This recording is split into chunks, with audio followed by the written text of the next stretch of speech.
चला। पहले विदुर जी एक मंत्री थे, तो जब मंत्री कोई आदमी होता है तो किसी से मिलना बड़ा आसान होता है।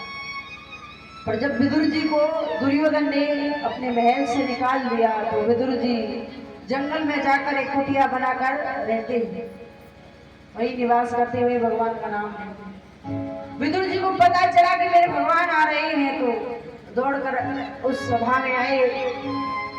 पता नहीं हजारों की भीड़ में आज मेरे प्रभु मुझे देख पाएंगे कि नहीं देख पाएंगे, मैं भगवान के दर्शन कर पाऊंगा कि नहीं कर पाऊंगा, ये विचार है विदुर के मन। इतना बड़ा धनवान तो नहीं हूँ, बहुत गरीब हूँ, पता नहीं इस गरीब की कुटिया में मेरे प्रभु आएंगे कि नहीं। जैसे भगवान का रथ आया सब भगवान को देखने के लिए उमड़े, कन्हैया आया है, कन्हैया आया है। विदुर जी भी लाइन में खड़े हैं। विदुर जी ने देखा प्रभु सबको छोड़कर केवल विदुर को देख रहे हैं। विदुर जी गदगद हो गए, वाह इतने बड़े भाग है मेरे कि आज मेरे प्रभु मुझे देख रहे हैं, इतना बड़ा नसीब। बहुत प्रसन्न हुए। दुर्योधन ने भगवान को स्वर्ण जल सिंहासन पर बिठाया। आओ कन्हैया बैठो। कन्हैया बैठे। भगवान कहते हैं दुर्योधन मैं यहाँ शांति के लिए आया हूँ, मैं तुमसे एक बात कहना चाहता हूँ, काम करो।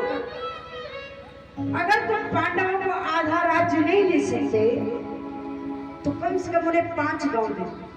कितने? केवल 5 गांव।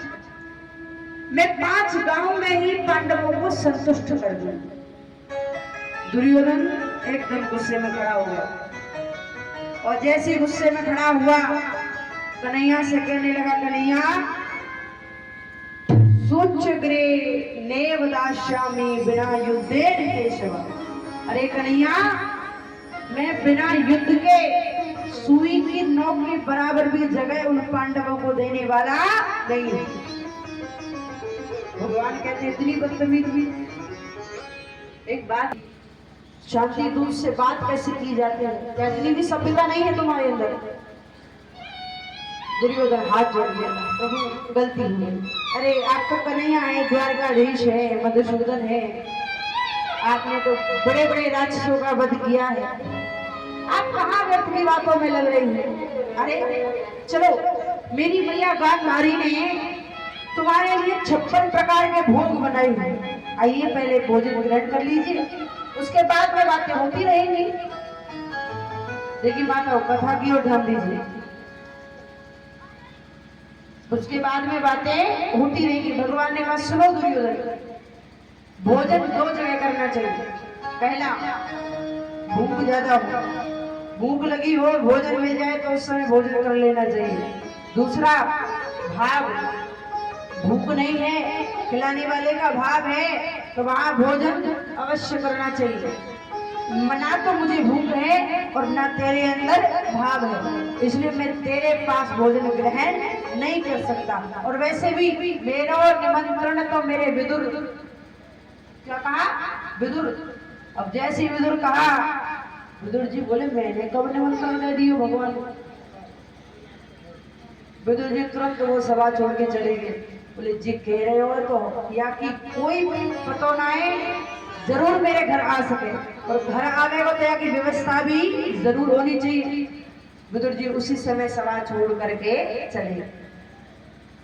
बाजार में जाकर के कहीं से माखन, कहीं से मिश्री, कहीं से लड्डू, कहीं से पेड़ा इकट्ठा कर रही है। मेरे को नहीं ना आवे, भोग लगावे, भूखो आ रहा है, कुछ खाया भी ना, ये भाव है मन में, मेरे लाला आवे वो। उधर भगवान ने उसी समय दुर्योधन की सभा को छोड़ दिया। भगवान दौड़े चले आए। विदुरानी की जहाँ कुटिया है, विदुरानी स्नान कर रही थी। देखो ध्यान से सुनो, विदुरानी स्नान कर रही थी और जैसे कन्हैया की आवाज सुनी, कन्हैया ने आवाज लगाई, काकी जी, बेहोश हो गई। अरे ये तो उन्हीं की आवाज है जिनके नाम का मैं जाप कर शुद्ध भूल गई। बेहोश होना ये नहीं होता कि जमीन पे गिर जाए, जो अपनी शुद्ध भूल जाए वो भी बेहोश हो जाता है। उसको याद नहीं कि मैं क्या कर रहा हूँ क्या नहीं कर रहा हूँ। रुद्रानी दौड़ी दौड़ी आई, द्वार खोला है, द्वार खोल करके कन्हैया को देखा और जैसे कन्हैया को देखा बस देखती रह गई। मेरो लाला आयो है, अरे मेरो कन्हैया आयो है, अरे मेरो कन्हैया आयो है। कन्हैया देख रहे हैं कैसो भाव, इतना भी याद नहीं क्या कर रही हुई। भगवान ने अपना पटका लिया और रुद्रानी के ऊपर फेंक दिया। रुद्रानी ने वो पटका लपेट लिया, पटका लपेट करके भगवान को अंदर बुलाया है। रुद्रानी ने आओ कन्हैया बैठो, आओ कन्हैया बैठो, पटला उठाओ। लाला तू यहाँ बैठ जा, ना ये जगह ठीक नहीं है। लाला तू यहाँ बैठ जा, ना ये जगह ठीक नहीं। लाला तू ना ये जगह ठीक नहीं। ऐसे कहते कहते कन्हैया को पूरे आंगन में नचा दिया, ये जगह ठीक नहीं है, ठीक नहीं है। और अंत में पटला बिछाया भी तो उल्टा बिछा दिया। भगत को होश नहीं है, चलता है, लेकिन भगवान भी उस उल्टे पटले पर ही बैठे। और जैसे भगवान उल्टे पटले पर बैठे, पेट में हाथ धरायो, काकी जी भूख लगी है तो कुछ खाने को मिलेगा। देखिए ऐसे भी भगवान होने चाहिए, स्वयं भोजन मांग रहे हैं। और ऐसा भाव हर कहीं प्रकट नहीं होता। हर किसी से भगवान भोजन नहीं मांगते, भोजन उसी से मांगते जिसके अंदर भाव होता है। भाव का भूखा हुए भाव एक सार है, और जो भाव से भजता है तो भव से बेड़ा पार है।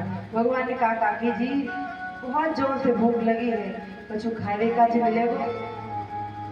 काकी गई हाला दे, अभी तेरे काका घर नहीं है, कुछ भोजन तो है ना है पर फल रखे हैं, तेरे काका आएंगे बाद जब तक तू इन फलन को खा ले। कन्हैया बोले हाँ यही दे दे। काका पत्थर बिछाई है, केला छील रही है, फल दूर फेंक देती है, भाप भिगो है, होश नहीं है, छिलका पत्थर में रख देती है। कन्हैया ने छिलका उठाया, खाने लगे। काकी बड़ो मीठो है, अरे काकी बड़ो मीठो है। लाला मीठो लग रहा है तो को? बोले हाँ बहुत मीठो है काकी।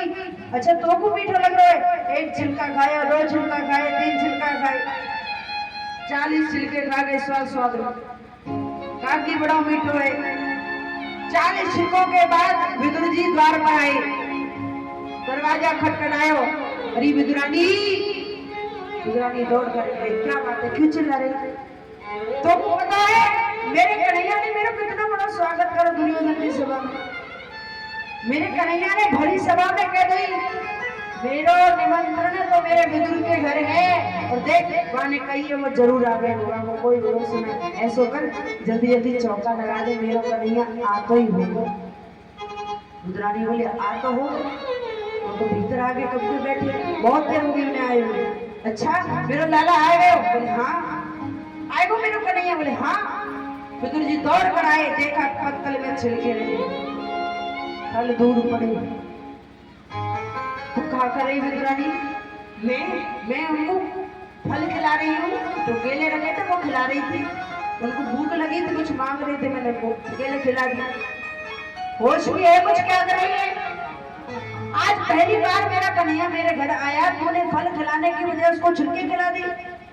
और जब विदुरानी का ध्यान भंग हुआ, विदुरानी हाथ जोड़ के बैठ गई, अरे प्रभु मैं तो पागल हूँ, मुझे इतना होश नहीं है कि मैं क्या कर रही हूँ। आपको भी पता है, आप केले के छिलके खा के आपने क्यों नहीं बताया कि मैं आपको छिलके दे रही हूँ?